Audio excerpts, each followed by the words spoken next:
ama bugün size kefşik adet sıradaki yemin. Gelmene bin can vererdim ömrümü, günümü. Dert eyleseydin ömrümü, günümü.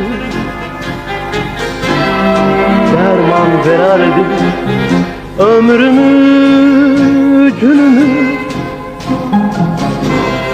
Dert eyleseydin ömrümü, günümü.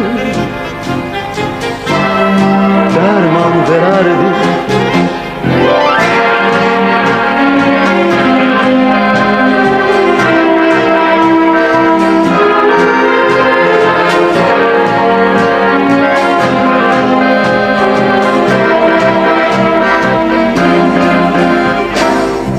Gezdirdim ben seni sadakatimle, kaldın hasretimle, musibetimle.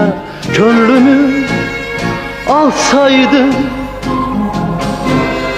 bu zulmetimle, sana bir Yemin.